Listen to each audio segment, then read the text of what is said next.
Hi, this is Dr. A, and we're going to continue Chapter 12 on Healthcare Ethics, and this is from the 5th edition of Basics of the U.S. Healthcare System for our Intro to U.S. Healthcare class. We're going to look a little bit at doctor-patient relationship ethics. We're going to look at public health and ethics in vaccination and a few other things.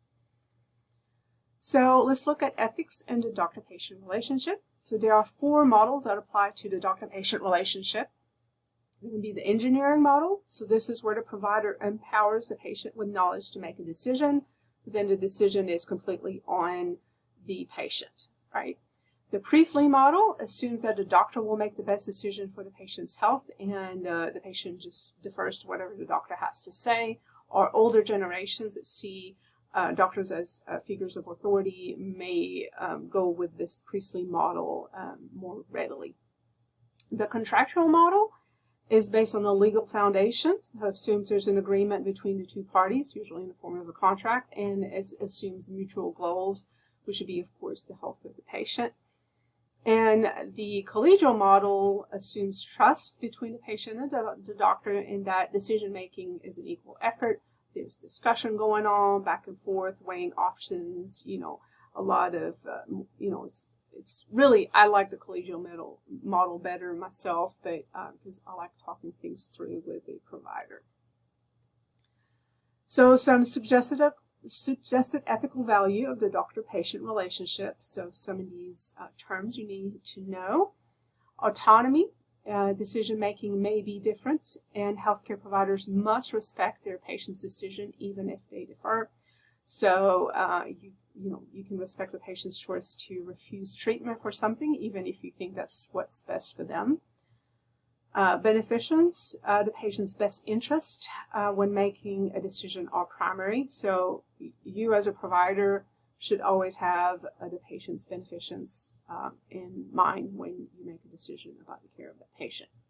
Nonmalfeasance, the healthcare provider will cause no harm when taking action. And so, we want to protect our patients and not cause them harm. It's part of like almost the fabric of a healthcare worker. People that go into healthcare want to care for patients, and they for sure do not want to harm patients. But again, we need to really reflect on what we do to make sure that we're not causing harm to our patients. Justice, healthcare providers will make fair decisions, meaning you make the decision about provision of care just simply for what's best for the patient, not based on their gender, their race, their ethnicity, their religion, or sexual orientation, or something like that. Dignity, patients should be treated with respect and dignity like they are people that have a right to decisions, to partake in their care, etc. They're not just a piece of meat to move through the process, right? So let's look at pharmaceutical marketing to physicians. So this is something that's, kind of, I would say, a bit unique to the U.S. There are other countries, a lot in Europe, where this is not something that can be done. Or you definitely don't see advertisement for pharmaceutical on, TVs and things like that. So the Physician Payment Sunshine Act was passed in 2010 as part of the Affordable Care Act. It requires manufacturers of drugs, medical devices, and other healthcare products with relationships with Medicare and Medicaid providers in CHIP programs to submit reports annually in payments in items of value. So what are they providing to these physicians as they are marketing their drugs? Because it was really getting ridiculous of how heavily physicians were being marketed to prescribe certain medications to their patients. They also must report ownership interests held by physicians and their families into the pharmaceutical industry, whatever company. And in 2002 and 2009, the Pharmaceutical Research and Manufacturers of America implemented a new code of conduct governing these physician-industry relationships. So let's look at decision-making models for healthcare dilemmas. So this model right here is kind of like summarizes all of it. So first we have to identify the dilemma, identify the conflicting ethics of each party, identify maybe an alternative to a solution, because obviously the two parties disagree, so we're looking for a third option, or sometimes it may have to go to a court and side with one or the other. Sometimes that's how it goes. Then we look at the impact of each alternative, especially if there are several alternatives to the solution, and then a selection of the solution. So usually this is done by an ethical board. On the ethical board, there should be people that represent doctors and patients and like all the stakeholders, but also there should be a member of the public to voice the patient's concern, or to represent your average person. And so I'm going to use a case here to kind of illustrate that. If you haven't seen the Charlie Gard case, it was a case in the UK, not in the US, but it's a good illustration. So Charlie Gard was born with a condition that caused him to deteriorate. It was a genetic condition. It was incurable. And he was going to die. And so the parents wanted everything to be done to try to save Charlie. And they live in the UK, and that is a national health insurance, national health system. And so the hospital took custody of the baby away from the parents, because the hospital and the physicians felt that it was in the best interest of the baby to be allowed to die, to not have all these procedures and medical procedures done, because there was really nothing to be done for him, and he should be left alone to deteriorate and die. And so the parents went to court and fought against the hospitals to get custody back. They wanted to take him out of the country to Italy and other places that were willing to take the baby to see if they could help the baby, baby Charlie. And so they ultimately lost. The British government kept the custody, the hospital kept custody of the baby. And then they had to fight when he was reaching the end of his life. They had to fight to allow allow the parents to take the baby home, Charlie home, to die. So it had to go to another court battle, and was eventually allowed. I think the compromise there was they allowed Charlie to go to a hospice house where he could be with his parents in his final days. So this is like a big ethics case. It's really interesting to go look at the development of it. Obviously, it wasn't interesting or fun for the parents to have to go through that. But it shows you how these decisions were made, and trying to do what was best for Charlie. So let's look at ethics and public health. So the issues in public health include the inaccessibility to healthcare for certain populations, especially people that are like uninsured or like homeless or illegal aliens, things like that. Responding to bioterrorism threats.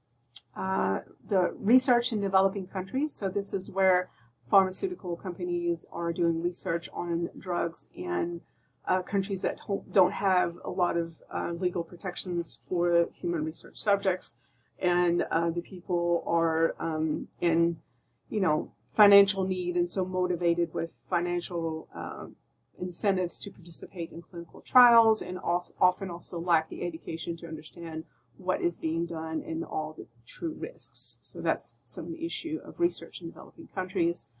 Health promotion in its infringement on individuals' lifestyle choices. So, like the idea of banning the giant 48-ounce big slush sodas or whatever, because soda's not good for your health. But people but if I want to drink that, it's my right, even if I know if it's bad for my health. So this idea of promoting health, but also not infringing on freedom. And of course, public health's response to emergencies, such as like the pandemic, but also bioterrorism threats or hurricanes or tornadoes and things like that. So we have to talk now about paternalism, because it's associated with public health and stuff. So the concept of paternalism and public health is a concern that individuals' freedom will be restricted for the sake of public health activities, because the government infringes on individual choices for the sake of protecting the community. So an example of paternalism would have been the mask mandate during the pandemic.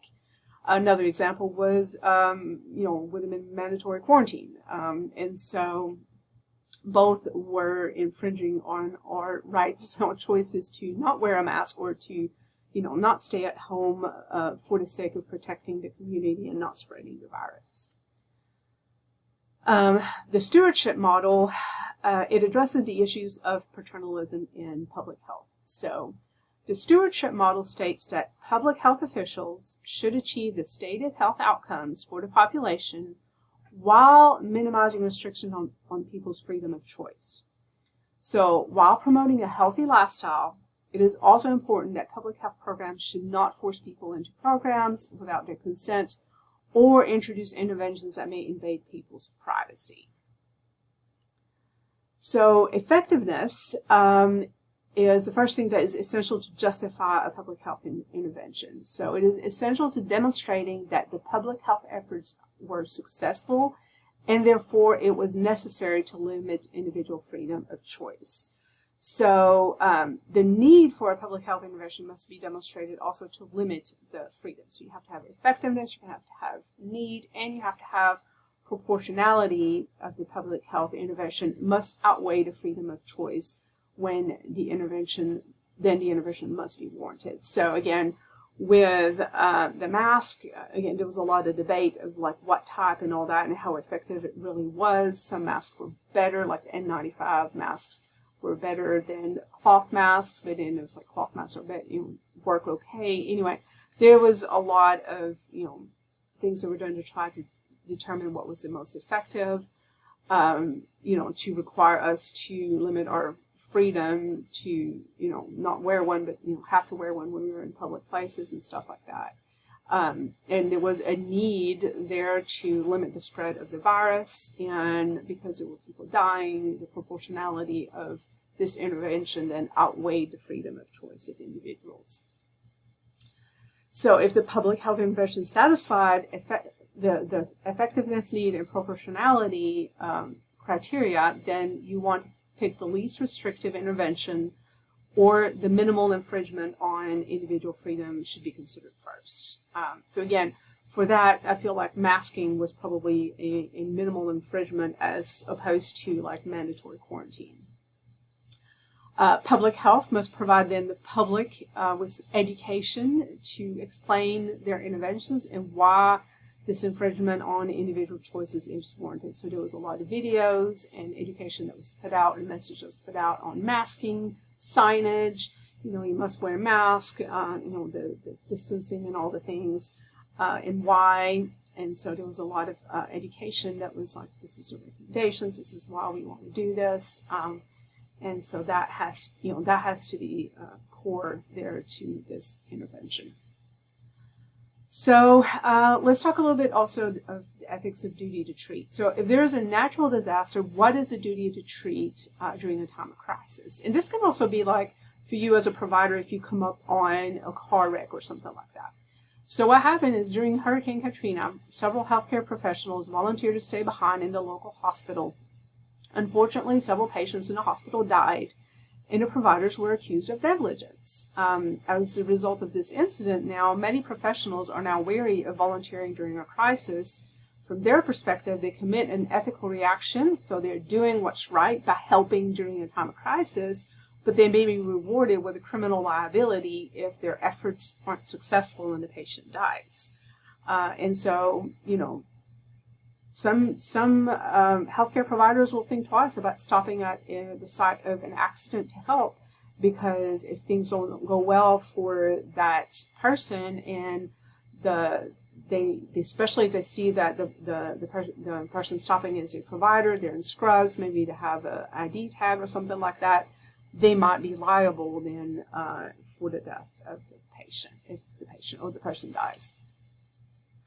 Let's talk a little bit about vaccines and ethics. So all states require certain immunizations to attend school, usually by kindergarten, but at least by the time to enroll in school or preschool.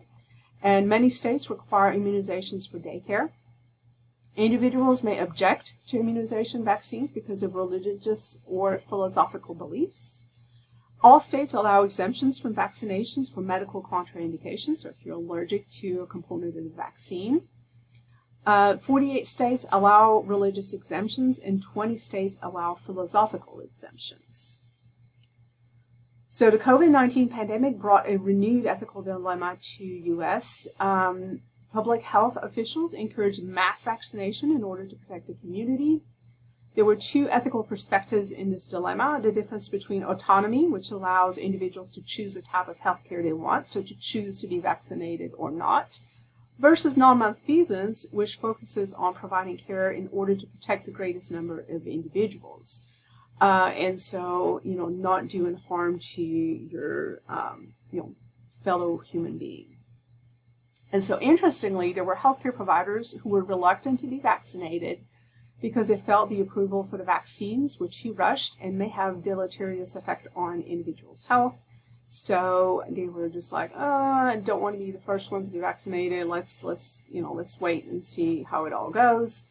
Of course, this was alarming because by not vaccinating, they could transmit the virus to their patients. And this type of autonomy, their autonomy to choose to be vaccinated or not vaccinated, directly conflicts with non-malfeasance because of their role as healthcare providers, right? So they could become a vector for the transmission of the disease. And so then that would, go against the no harm, because they would be directly causing harm to their patient by infecting them with coronavirus. And so a lot of healthcare institutions mandated vaccination as a requirement for employment, that you had to be vaccinated. And I know for our students that go out on clinical rotation, most of the healthcare entities in our area require them to be vaccinated for COVID to even be able to be allowed to be on the premises. So there was also routine misinformation and disinformation that was disseminated widely by social media, which increased vaccine hesitancy. And when the pandemic first occurred, the federal government did not have a consistent message. That was another harm that was done about the importance and the efficacy of vaccination, which confused the public. I think one of the big issues that confused the public is that the vaccines really did not prevent you from getting coronavirus, from getting the infection. It would prevent you from getting so sick that you would be hospitalized. So it lessened the severity. And I think first the message was get vaccinated so you don't get it and don't spread it. But the reality is it doesn't prevent you from getting it. And so, those nuances that, scientific people can understand, the public was really confused about. And lastly, we're going to talk a little bit about ethics in research. So conducting research involving human subjects requires the assessment of the risks and benefits to those human subjects, which then must be explained clearly to them before they consent to participate. So think of clinical trials for drugs, for example. So any research, anything that involves human subject has to go through an institutional review board, and they guard the principles of ethical research. The common rule elements include a written statement that includes the purpose and the duration of the study, the procedures that are to be done, and if they are experimental, any foreseen risk and potential benefits. Any alternative procedures that may benefit the subject also must be outlined. And, there we go. And an IRB has the authority to approve, require modification to, secure approval, or disapprove research. So you have to submit your plan of research. They have to approve it. They can, again, ask you to modify, change this. They'll tell you what they disagree with, what they think needs to be added or removed or improved or something. Or they just may say no. This group review serves as an important role in the protection of the rights and welfare of human research subjects. And so anywhere where research is done, there's an IRB.